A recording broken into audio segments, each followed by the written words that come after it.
अल्हम्दुलिल्लाह अल्हम्दुलिल्लाह रब्बिल आलमीन वलाकिबातु लिल मुत्तकीन अस्सलातु वस्सलामु अला सय्यिदिल अंबिया'i वल मुरसलीन अम्मा बाद फ़ाऊज़ु बिल्लाहि मिनश शैतानिर रजीम बिस्मिल्लाहिर रहमानिर रहीम इन्नल्लाहा व मलाइकतहु युसल्लूना अलन नबी या अय्युहल्लज़ीना आमनू सल्लु अलैहि वसल्लिमू तस्लीमा अल्लाहुम्मा सल्लि अला सय्यिदिना व मौलाना मुहम्मद व अला आलि सय्यिदिना व मौलाना मुहम्मदिन व बारिक वसल्लिम।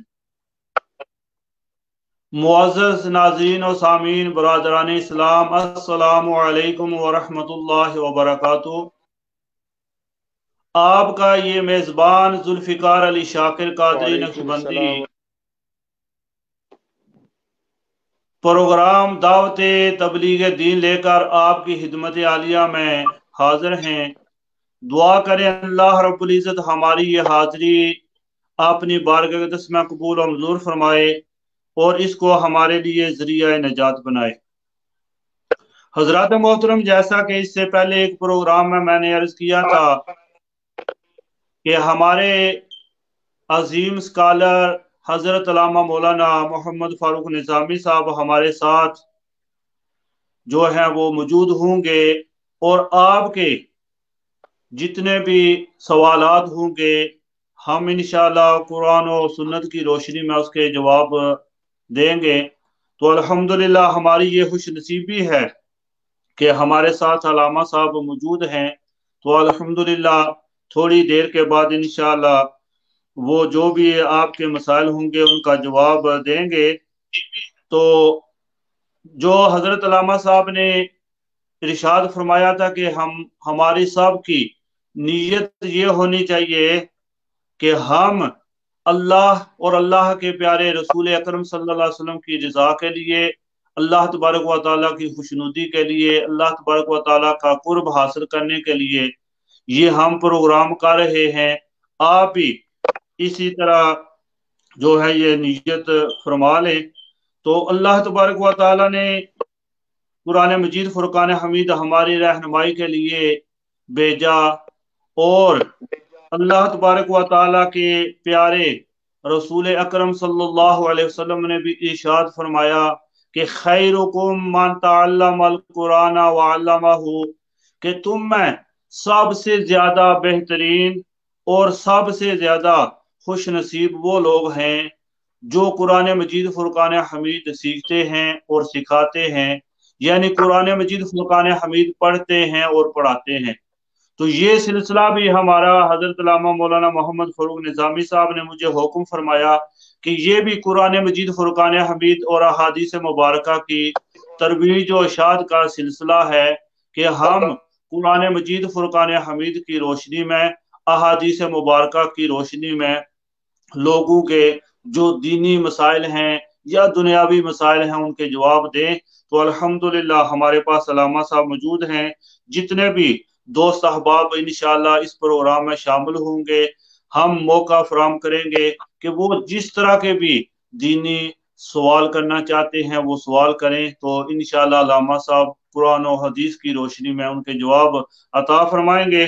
तो मैं इस प्रोग्राम में सबसे पहले हजरत अल्लामा मौलाना मोहम्मद फारूक निज़ामी साहब खतीब आज़म बरतानिया को खुश आमदीद कहता हूँ कि आपने अपनी जिंदगी में ये वक्त निकाला हमारे लिए, हम सब के लिए, कि आप इस प्रोग्राम में हमारे साथ तशरीफ फरमा हैं।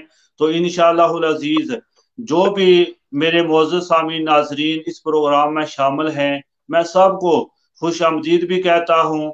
और आज से ये जो प्रोग्राम है इंशाअल्लाह ये सवाल और जवाब का प्रोग्राम होगा कि आप हमसे पूछें, हम आपके लिए जो है वो अल्लामा साहब तशरीफ फरमा है वो आपको जवाब अता करेंगे।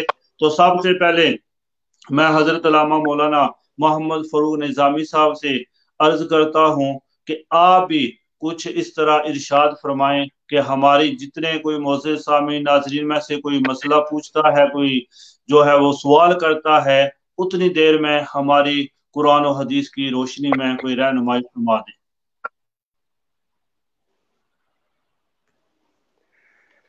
बिस्मिल्लाहिर्रहमानिर्रहीम अल्हम्दुलिल्लाहि रब्बिल आलमीन अस्सलातु वस्सलामु अला सय्यिदिल अंबियाइ वल मुरसलीन व अला आलिहि व अस्हाबिहि अजमईन मा बाद फ़अऊज़ु बिल्लाहि मिनश शैतानिर रजीम बिस्मिल्लाहिर रहमानिर रहीम इन्नल्लाह व मलाइकतहु या अय्युहल्लज़ीना आमनू सल्लू अलैहि वसल्लिमू तस्लीमा सल्लल्लाहु अलैहि या सय्यदी या रसूल अल्लाह व अला आलिका व अस्हाबिका या सय्यदी या हबीब अल्लाह। हम्दो सलात के बाद मुकाम इस प्रोग्राम के बाद जनाब हजरत अल्लामा जुल्फ़िकार अली शाकिर साहिब, आपका बहुत शुक्रिया। आपने ये मेहनत करके कोशिश करके प्रोग्राम तरतीब दिया जिसमें हम अल्लाह रब्बुल इज़्ज़त की अता करदा तौफीक से उसके दिए हुए इल्म को लोगों तक पहुंचाने की कोशिश करेंगे और लोगों पूछेंगे सवालात के जवाबात अल्लाह रब्बुल इज़्ज़त के फजल व करम हुजूर अलैहिस्सलातु वस्सलाम की निगाहे इनायत से कुरान और सुन्नत की रोशनी में देने की कोशिश करेंगे। हाल आपकी आवाज़ मुझ तक सही दुरुस्त नहीं पहुंच पा रही। अब मुझे ये नहीं मालूम सवाल मुझसे पूछा है या नहीं। बहरहाल इतना मैं समझ पाया कि आपने मुझे बोलने की इजाज़त दी है तो मैं बोल रहा हूँ। बहरहाल मैं अर्ज़ करता हूँ कि पिछले काम के अंदर जब हमने किया था तो नीयत के हवाले से मैंने थोड़ी सी गुफ्तगू की थी कि हमारे आका सल्लल्लाहु ताला अलैहि वसल्लम ने फरमाया कि इन्नमल आमालु बिन्नियात, के आमाल का दारो मदार नीयत है, यानी आमाल के सवाब का दारो मदार जो है वो नीयतों पर होता है। तो नीयत एक ऐसा अमल है जिसका ताल्लुक इंसान के दिल के साथ है, यानी इंसान दिल में जो इरादा करता है, दिल में जो सोच रखता है उसको नीयत कहते हैं। और वही नीयत जो दिल में होती है, अगर वही अल्फाज बंदा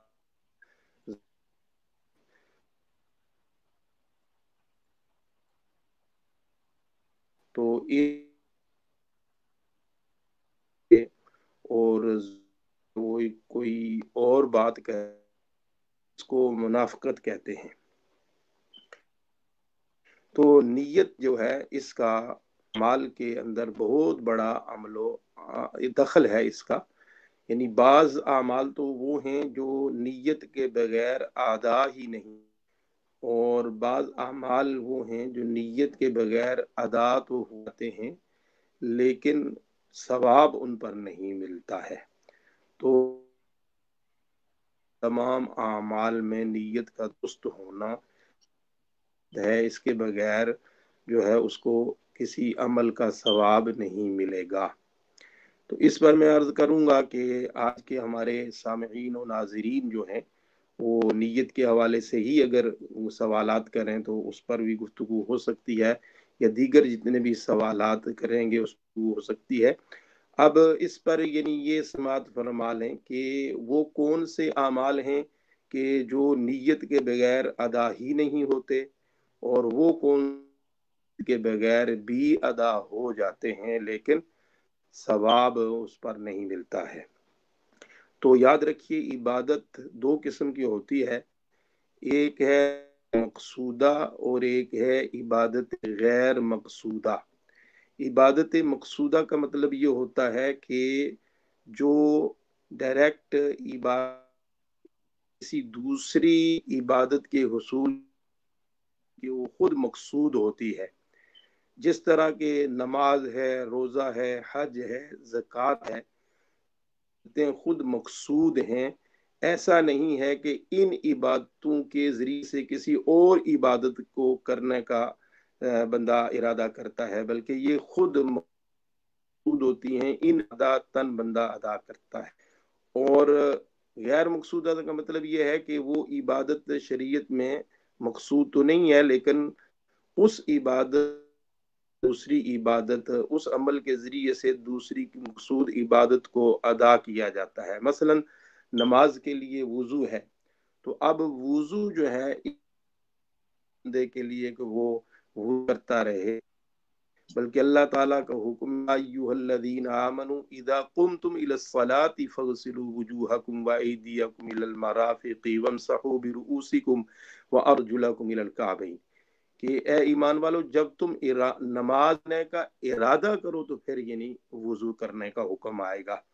تو وضو جو ہے خود مقصود عبادت نہیں، بلکہ یہ عبادت دوسری مقصود عبادت کو ادا کرنے کے لیے ضروری ہے، نماز پڑھنے کے لیے۔ تو مقصود ہے، مثلا نماز ہے، روزہ ہے، حج ہے، زکوٰۃ ہے، تو یہ عبادات جو ہیں یہ نیت کے بغیر ادا ہی نہیں ہوں گی۔ ایک بندہ اگر نماز ہے لیکن نماز کی اسے وہ نیت نہیں کرتا، ویسے ہی کھڑا ہو جاتا ہے اور نماز پڑھنا شروع کر دیتا ہے، اور اس کے دل میں کوئی بھی نماز پڑھنے کا کوئی ارادہ نہیں ہے، میں کون سی نماز پڑھ رہا ہوں، یہ نماز اس کی ادا نہیں ہوگی، بلکہ اس کی نماز سٹارٹ ہی نہیں ہوگی۔ اسی طرح بندہ اگر روزہ رکھتا ہے اور نیت نہیں کرتا ہے، بغیر نیت کے وہ صبح سے شام تک کھانا پینا اس نے چھوڑے رکھا اور روزے کے منافی سارے اعمال جو ہیں اس سے باز رہا، لیکن کوئی نیت اس نے نہیں کی کہ میں نے یہ چھوڑا ہے، تو اس کی بھی یہ عبادت ادا نہیں ہوگی۔ اسی طرح بندہ حج کرتا ہے یا زکوٰۃ دیتا ہے، تو یہ عبادتیں جو ہیں یہ مقصود عبادتیں ہیں، بالذات مقصود ہیں، تو یہ عبادات بغیر نیت کے ادا ہی نہیں ہوتی۔ ایک بندہ 10,000 روپیہ کسی کو دے دیتا ہے تو زکوٰۃ کی نیت نہیں کرتا ہے، ویسے ہی اس کو کہتا ہے چل ٹھیک ہے تو لے جا، تو نیت اس نے نہیں کی تو یہ زکوٰۃ ادا نہیں ہوگی۔ تو یہ عبادات جو ہیں مقصود ہیں، ان کو جب تک نیت کر کے نہیں ادا کریں گے یہ باتیں ادا ہی نہیں ہوں گی۔ اور دوسری جو بات مقصود نہیں ہے، وضو ہے اور غسل ہے، اگر بندہ بغیر نیت کے بھی کر لیتا ہے، اعضاء وضو والے دھو لیتا ہے سارے، تو اس نے اس کا وضو ہو گیا، لیکن اس کو اس وضو کے ادا کرنے پر وضو کرنے کا ثواب نہیں ملے گا۔ اسی طرح غسل اس نے کر لیا، نہا لیا، پانی اس نے جسم کے اوپر پھینک لیا تو پاک ہو جائے گا، لیکن اس میں اگر وہ ثواب کی نیت کر کے پاکی حاصل کرنے کی نیت کرتا تو اس کو ثواب دینا تھا۔ تو یہ ابتدائی جو ہے میں حدیث جو پڑھی اس کا میں نے مختصر سا خلاصہ جو ہے وہ آپ کی خدمت میں پیش کیا ہے۔ مزید اگر اس کے حوالے سے کسی کے سوال آئے گا تو وہ سوال اگر پیش کرے گا تو اس پہلو سے پھر ہم جواب دینے کی کوشش کریں گے۔ جی جزاک اللہ، ماشاء اللہ حضرت علامہ مولانا محمد فروغ نظامی صاحب بڑے ہی پیارے خوبصورت انداز میں ہماری رہنمائی فرما رہے تھے۔ تو واٹس ایپ کے ذریعے ایک سوال آیا ہے، میں کوشش کرتا ہوں کہ آپ تمام حضرات جو میرے ناظرین سامعین اس وقت موجود ہیں، حضرت علامہ صاحب کو اور مجھے سماعت کر رہے ہیں، دیکھ رہے ہیں، آپ واٹس ایپ کے ذریعے نہیں بلکہ اسی کومنٹس کے ذریعے آپ سوال پوچھ سکتے ہیں۔ سوال یہ آیا ہے کہ کیا جو مسجد میں قرآن مجید فرقان حمید کے نسخہ جات پڑے ہوتے ہیں اور اسی طرح مسجد کی جو ٹوپیاں ہیں اور مسجد میں تسبیحاں ہیں، کیا وہ بندہ اپنے گھر میں لے جا کر استعمال کر سکتا ہے؟ یعنی کہ کوئی قرآن پاک گھر میں لے جائے پڑھنے کے لیے، یا کوئی مسجد میں آئے اور تسبیح جو ہیں وہ وہاں پر لوگ جب عمرہ اور حج کے لیے جاتے ہیں بے شمار تسبیحاں لے آتے ہیں تو وہ مسجد میں رکھ دیتے ہیں، تو بغیر کسی امام مسجد کے یا بغیر کسی کمیٹی انتظامیہ کمیٹی کے یا بغیر کسی کو بتائے، کیا وہ انسان جو ہے تین چیزیں یعنی قرآن مجید فرقان حمید اور تسبیح اور جو ہیں ٹوپیاں उनकी नीयत ये होती है कि मस्जिद में बेशुमार कुरान मजीद फुरकान हमीद मौजूद हैं और तस्बीहां मौजूद हैं, और क्या हम घर में ले जाकर ये इस्तेमाल कर सकते हैं, पढ़ सकते हैं? प्रॉब्लम फिर वही आ रही है, आपका सवाल मुझ तक आ रहा, पता नहीं मेरी अब तक पूरी तरह आप जा रही है यही।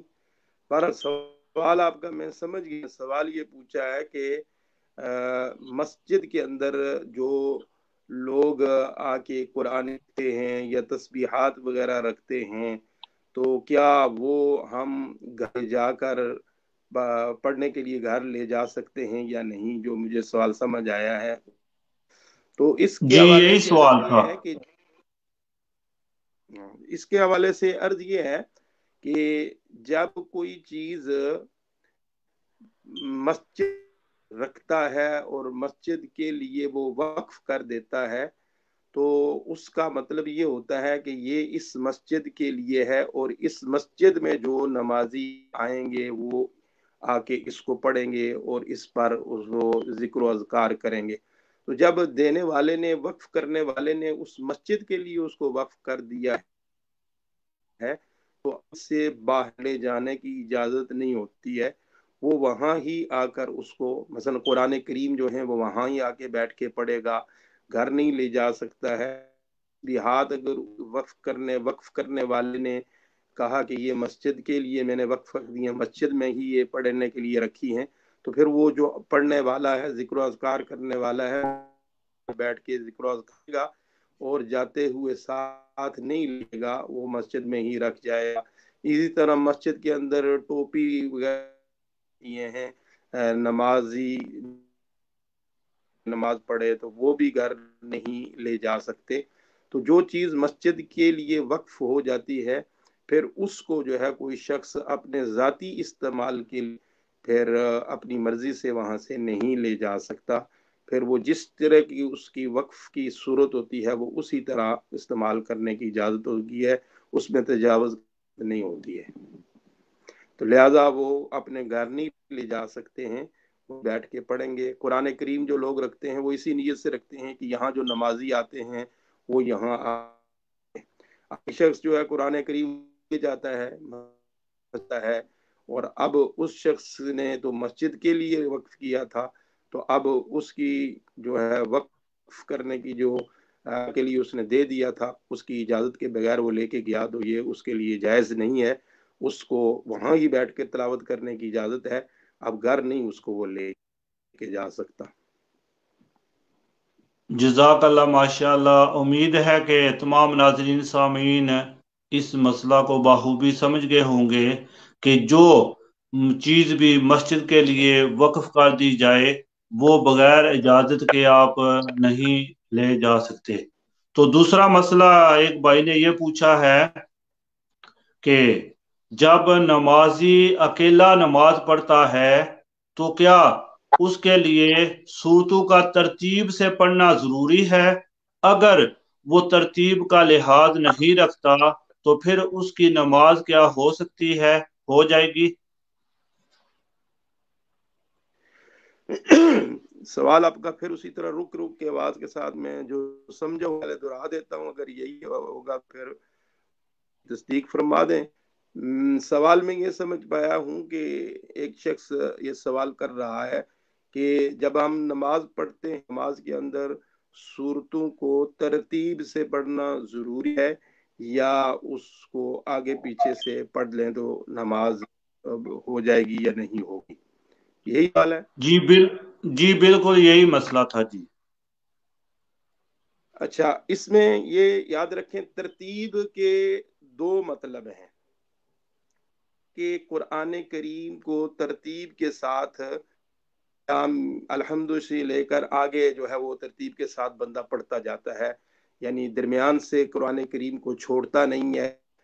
तसलसल के साथ जो है वो जिस तरह नमाज तरावीह के अंदर हुफ़ाज़ किराम पढ़ते हैं कि तरतीब से सारा कुरान पढ़ते हैं, एक तरतीब का मतलब ये है। एक ये है कि आपकी एक सूरत पहले हिस्से से पढ़ी और फिर आपने दूसरी सूरत आगे से जाके पढ़ी, तो ترتیب کا مطلب یہ کہ آپ قرآن کو پڑھا تو آگے سے ہی پڑھا، پیچھے مڑ کے واپس نہیں گئے اس سے. تو ایک تو ہو گئی کہ آپ تسلسل کے ساتھ پڑھتے جا رہے ہیں، پہلی رکعت میں جہاں سے پڑھا دوسری رکعت میں آگے شروع کر دیا، اسی طرح تیسری چوتھی جتنی بھی رکھتے ہیں جس میں تلاوت کی جاتی ہے تو آپ ترتیب سے اردو صحیح کرتے ہیں. ایک یہ صورت ہے، یہ بھی بالکل درست کرنا بھی بہتر ہے. دوسری صورت یہ ہے کہ آپ نے پہلی رکعت میں ایک صورت پڑھی، مثلا سورہ وتین پڑھی ہے، اور اب آپ دوسری رکعت کے اندر جو ہے وہ آگے سے علم تری کیف فعل پڑھتے ہیں، آگے چل جاتے ہیں. تو یہ ترتیب یعنی ہو گئی کہ اس نے قرآن لیکن آگے سیدھے طریقے سے آگے ہی پڑھا، مڑ کے پیچھے نہیں گیا. تو یہ بھی درست ہے، اس طرح بھی نماز بالکل درست جاتی ہے. اور ایک یہ ہے کہ بندہ پہلی رکعت کے اندر مثلا سورت علم تری کیف فعل پڑھتا ہے اور دوسری رکعت کے اندر اس سے پیچھے سے کوئی کہیں سے جا کے پڑھتا ہے، یعنی آگے ایلاف قریش علم تری کئی آگے جو صورتیں ہیں ان کو چھوڑتے بلکہ اس سے پیچھے القاریہ الحاقم التکاثر یعنی پیچھے چلا جاتا ہے، جو ہے یہ درست نہیں ہے، یہ الٹ ہو گیا قرآن پاک کا پڑھنا. اگر کسی شخص نے اس طرح نماز کے اندر پڑھا کہ پہلی رکعت کے اندر جہاں سے رکعت میں اس سے پیچھے سے جا پڑھا، آگے سے نہیں پڑھا ہے اس سے، تو یہ ترتیب قرآن کریم کی الٹ گئی ہے. تو اس طرح کرنا جو ہے یہ گناہ ہے، ایسی اجازت نہیں ہے. البتہ اگر کسی شخص نے نماز کے اندر اس طرح کر دیا تو اس کی نماز درست ہو جائے گی، لیکن اس کا یہ عمل درست نہیں ہے. واجب ہے کہ وہ اس سے توبہ کرے اور آئندہ ایسا نہ کرے. جزاک اللہ، ماشاء اللہ. اسی طرح ایک اور مسئلہ ہے، ایک بھائی نے سوال پوچھا ہے کہ نماز جب تکبیر تحریمہ ہم کہتے ہیں اس کے بعد اگر سب سے پہلے تسمیہ یعنی بسم اللہ الرحمن الرحیم پڑھ کر پھر ثنا پڑھتے ہیں تو یہ کیا طریقہ درست ہے؟ جب تکبیر تحریمہ کہتے ہیں تو نماز پڑھنے کی جو ترتیب ہے یہ ہے کہ تکبیر تحریمہ کے بعد سبحانک اللہ سے سٹارٹ کی جائے گی نماز. اس سے پہلے کچھ اور نہیں پڑھا جائے گا، بلکہ تکبیر تحریمہ کہتے ہی پھر اس کے بعد ہاتھ باندھ کر پھر سبحانک اللہ سے سٹارٹ کر دیں گے. لیکن اگر کسی شخص نے اس سے پہلے بسم اللہ الرحمن الرحیم پڑھ لیا تو اس سے یعنی جائے گا نماز جو ہے وہ درست ہوگی. لیکن جو طریقہ بیان کیا گیا ہے نماز پڑھنے کا اسی طریقے کے ساتھ نماز پڑھنی چاہیے. بعض غلطیاں نماز میں ایسی ہیں کہ جن کو کرنے سے پھر نماز درست نہیں ہوتی. البتہ اگر کسی نے تکبیر تحریمہ کا اگر بسم اللہ پڑھ کے اگر اللہ شروع کیے تو اس سے نماز میں کوئی فرق نہیں آئے گا، نماز درست ہو جائے گی. تو اسی طرح ایک اور جو ہے بھائی نے پوچھا تھا کہ جو ہم 4 رکعت یا 3 رکعت نماز فرض ادا کرتے ہیں، چاہے وہ امام صاحب تو اگر پڑھ رہے ہیں تو وہ امام صاحب بھی پڑھیں گے، اگر اکیلے میں وہ پڑھ رہے ہیں تو کیا آخری رکعت یعنی کہ تیسری یا چوتھی رکعت میں سورت فاتحہ کے بعد کوئی سورت ملانا ضروری ہے؟ اگر کسی نے ملائی تو پھر اس کے لیے کیا جو ہے وہ شرعی حکم ہوگا؟ نماز جو فرض ہیں 4 ہیں یا 3، تو اس میں پہلی 2 رکعتیں جو ہیں ان میں سورہ فاتحہ کے ساتھ قرآن کریم کی 3 آیتیں یا بڑی ایک آیت جو 3 آیتوں کے برابر ہے یا کوئی ایک مختصر چھوٹی سورت پڑھنا یہ واجب ہے. اگر کسی شخص نے نہ پڑھی چھوڑ دی تو اس کی نماز نہیں ہوگی، دوبارہ پڑھنا پڑے گی. اور اگر اس طرح بھول کے اس سے یہ عمل ہو گیا تو پھر اس کا حکم یعنی سیدھا صاحب والا آئے گا. لیکن 2 رکعتوں کے بعد تحیات بیٹھ کر بعد میں جو اٹھ کے مغرب ہو تو 1 بنتی ہے، ظہر عصر عشاء ہو تو 2 بنتی ہیں، تو وہ آخر والی جو 2 رکعتیں ہیں ان میں صرف سورہ فاتحہ پڑھی جاتی ہے، اس کے ساتھ سورت نہیں ملائی جاتی. لیکن یہ عمل جو سورت کے نہ ملانے والا ہے یہ واجب نہیں ہے، فرض نہیں ہے. یعنی ایک ترتیب ہے نماز پڑھنے کی، طریقہ ہے، تو اس کے ساتھ یعنی یہ ہے کہ وہ فقط سورہ فاتحہ ولدالین پڑھ کے پھر وہ روح چلا جائے، آگے کوئی صورت نہ ملائے۔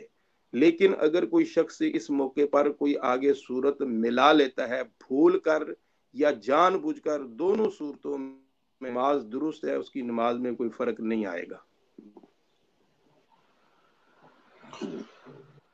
تو اسی طرح ایک اور مسئلہ بھی گزشتہ ایک پروگرام میں کسی نے پوچھا تھا کہ جو نماز فجر جب سٹارٹ ہو جاتی ہے، شروع ہو جاتی ہے، اس سے لے کر سورج نکلنے تک، اور نماز عصر کا جب وقت شروع ہو جاتا ہے مغرب تک، کیا ہم کوئی سجدہ والی عبادت کر سکتے ہیں، جیسے سجدہ تلاوت ہوتا ہے، یا کوئی نوافل نماز پڑھ سکتے ہیں؟ آپ کے اس سوال کی مجھے سمجھ نہیں پوری طرح لگی، آپ کی رک رک کے آ رہی ہے، تو آپ کا سوال میں بسا اوقات سمجھ جاتا ہوں، لیکن اس کی مجھے دوبارہ ذرا بولیں۔ گزشتہ پروگرام میں ایک ساتھی نے پوچھا تھا کہ فجر کی جب اذان ہو جاتی ہے اس سے لے کر سورج نکلنے تک کوئی سجدہ والی عبادت کر سکتے ہیں، جیسے سجدہ تلاوت یا کوئی نوافل؟ اسی طرح عصر کی جب اذان ہو جاتی ہے، وقت سٹارٹ ہو جاتا ہے، شروع ہو جاتا ہے، اس سے لے کر مغرب تک۔ میں جو سمجھ پایا ہوں میں اس کے مطابق میں عرض کرتا ہوں کہ آپ میرے خیال میں نماز کے جو مکروہ اوقات ہیں اس کے بارے میں پوچھ رہے ہیں، کیا یہی ہے؟ جی جی۔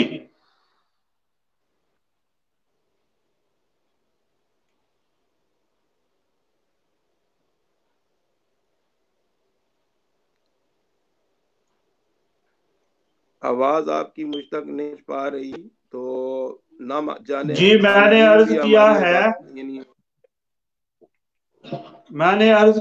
کہ ایک ساتھی نے پوچھا تھا کہ جو فجر کی اذان ہو جاتی ہے، یعنی نماز کا وقت شروع ہو جاتا ہے، اس سے لے کر سورج نکلنے تک کیا کوئی نفلی عبادت کر سکتے ہیں؟ جی اب میں آپ کے سوال کو سمجھ گیا ہوں کہ آپ نے سوال یہ پوچھا ہے کہ جب نماز فجر کا وقت سٹارٹ ہو جائے تو اس وقت سے لے کر سورج نکلنے تک کوئی نفلی عبادت کی جا سکتی ہے یا نہیں۔ تو اس حوالے سے عرض یہ ہے کہ جب فجر کی نماز کا وقت سٹارٹ ہو جاتا ہے تو اس وقت سے لے کر سورج نکلنے تک اس دوران نفلی عبادت کی اجازت نہیں ہے۔ اس دوران بندہ سنتیں فجر کی 2 پڑھے گا اور اس کے علاوہ اور کوئی نفلی عبادت نہیں کرے گا۔ اگر اس وقت وہ مسجد میں آتا ہے تو تحیت المسجد بھی نہیں پڑھے گا، اسی طرح اس وقت اگر وہ وضو کرتا ہے تو تحیت الوضو بھی نہیں پڑھے گا، یا اور کوئی نوافل وغیرہ پڑھنا چاہتا ہے تو اس وقت نفلی عبادت پڑھنے کی اجازت نہیں ہے۔ البتہ اس ٹائم کے اندر اگر کوئی بندہ قضا نماز پڑھنا چاہتا ہے تو وہ کر سکتا ہے۔ اسی طرح اس دوران تلاوت قرآن کریم کر رہا ہے، کوئی سجدہ تلاوت آ جاتا ہے تو اس دوران وہ سجدہ تلاوت بھی کر سکتا ہے۔ جزاک اللہ، ماشاءاللہ۔ ہمارے ایک دوست ہیں حسیب ارشد صاحب، وہ پوچھ رہے ہیں کہ جمہوریت اور شریعت کا ایک دوسرے سے کیا تعلق ہے؟ سمجھ نہیں آیا سوال۔ جو جمہوریت اور شریعت ہے یہ ایک دوسرے کا اس میں کیا تعلق ہے؟ شریعت کا کس کے ساتھ کیا تعلق ہے؟ جو شریعت اور جمہوریت ہے اس کا ایک دوسرے سے کیا تعلق ہے؟ آواز نہیں آ رہی۔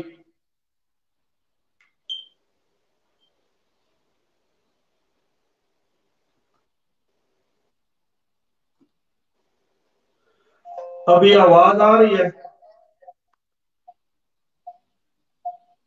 आवाज आती है लेकिन दरम्यान में कट जाती है।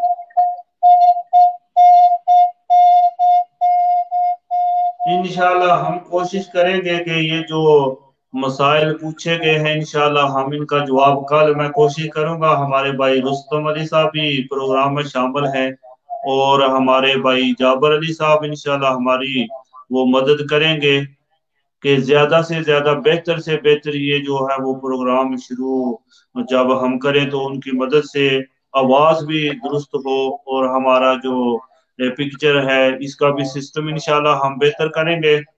जो भाई अरशद हसीब साहब ने सवाल किया है तो इंशाल्लाह इसका जवाब हम कल देने की कोशिश करेंगे ताकि जो भी मसाइल हैं उनका कुरान और हदीस से ऐसा बताया जाए कि सारे नाज़रीन और सामीन जो हैं वो इंशाल्लाह उसको समझ सके। तो मुझे इतना ज्यादा जो है वो समझ नहीं लग रही कि मेरा आवाज क्यों नहीं जा रहा, हो सकता है इंटरनेट की कोई सर्विस की प्रॉब्लम हो। तो इंशाल्लाह हम कोशिश करेंगे कि इससे बेहतर से बेहतर प्रोग्राम करें। बेशुमार जो है वो दोस्त अहबाब इस वक्त हमारा प्रोग्राम देख रहे हैं, तो मैं चाहूंगा कि इंशाल्लाह हमारे ये जो कल प्रोग्राम है वो शुरू होगा तकरीबन 2:30 पर। तो इंशाल्लाह उससे पहले पहले हम कोशिश करेंगे कि बेहतर से बेहतर इंटरनेट कनेक्शन भी हो और लैपटॉप और मोबाइल भी बेहतर से बेहतर हम इस्तेमाल करें। तो इंशाल्लाह इस वक्त जो है जो हमसे पूछे गए थे सवाल वो हजरत अल्लामा मौलाना मोहम्मद फरूक निजामी साहब ने कुरान और सुन्नत की रोशनी में जवाबात अनायत फरमाए हैं। मैं इनका भी शुक्रिया अदा करता हूँ और तमाम नाजरीन और सामीन का भी कि उन्होंने अपना वक्त जो है वो हमें दिया। तो इंशाल्लाह उम्मीद है कि साहबजादा इजाजुल कादरी साहब वो भी इस वक्त हमारे साथ मौजूद हैं। तो कारी हनीफ ताहिर साहब के भाईजान के लिए दुआ फरमा दें। हमारे एक बहुत ही हजरत अल्लामा मौलाना मोहम्मद हनीफ ताहिर साहब फालिया वाले, उनके भाई इस्लाम दीन साहब, आज उनकी वफात हुई। अभी मेरा ख्याल है वहां पर नमाज जनाजा या पढ़ चुके हैं या तैयार हैं, तो उनके लिए भी खुसूसी दुआ फरमा दें। और जितने भी मेरे नाजरीन सामीन हैं, आपके सुनने वाले जाने वाले सब के लिए आप दुआ फरमा दें। अल्हम्दुलिल्लाह रब्बिल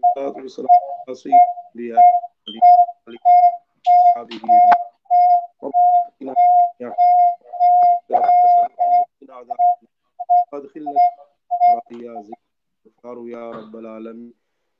मौला, हमने तेरे फजल से तेरे करम से ये जो तेरे दीन को तेरे बद तक पहुँचाने की कोशिश की है, या अल्लाह इसको अपनी पाक बाल मंजूर फरमा। या अल्लाह जो कुछ हमने सीखा सिखाया है पर अमल करने की तौफीक नसीब फरमा। मालिक व मौला, जितने भी मुसलमान इस दुनिया से रुखसत हो गए सबकी बख्शिश व मगफिरत फरमा। या अल्लाह जो बीमार हैं सबको शिफाए कामिला आजिला नाफिया दाइमा मुस्तमिर अता फरमा। या अल्लाह जो मुसलमान परेशान हैं सबकी परेशानियां दूर फरमा। जो बे औलाद हैं सबको नेक सालिह औलाद अता फरमा, औलाद बरदार फरमा। या अल्लाह हम सब के रिज़्क़ हलाल में बरकतें अता फरमा। या अल्लाह हमें हराम से नफरत अता फरमा, हलाल से मोहब्बत नसीब फरमा। या अल्लाह अपने और अपने बंदू के हुकूक को समझने और समझ को सही तरह अदा करने की तौफीक नसीब फरमा। वर्ज़ुक़ना इत्तिबाअ व अरिनल बातिला बातिलन वर्ज़ुक़ना इज्तिनाबा। व सल्लल्लाहु तआला अला हबीबिही सय्यिदिना व मौलाना मुहम्मद व अला आलिहि व अस्हाबिहि अजमईन बिरहमतिका या अरहमर राहिमीन। हजरत अल्लामा मौलाना मोहम्मद फरूक निजामी साहब, आपका भी मैं शुक्रिया अदा करता हूँ और तमाम नाज़रीन सामीन का भी मैं इस बात से माजरत भी करता हूँ कि मेरी आवाज़ जो है वो आप तक सही नहीं पहुंच रही थी। इंशाअल्लाह हम कोशिश करेंगे कि बेहतर से बेहतर आपके मसाइल का जवाब जो है वो कुरान और हदीस की रोशनी में दिया जाए। हमारा ये जो प्रोग्राम है इसका मतलब भी ये है कि हम कुरान मजीद फुरकान हामिद की तालीमात को अहादीस मुबारका की रोशनी में آپ کے مسائل جو ہیں ان کا جواب دیں، تو انشاءاللہ کل تک آپ اجازت دیجیے، کل پھر ملیں گے۔ اللہ حافظ۔ اللہ تبارک و تعالی ہم سب کا حامی و ناصر ہو۔ بہت شکریہ۔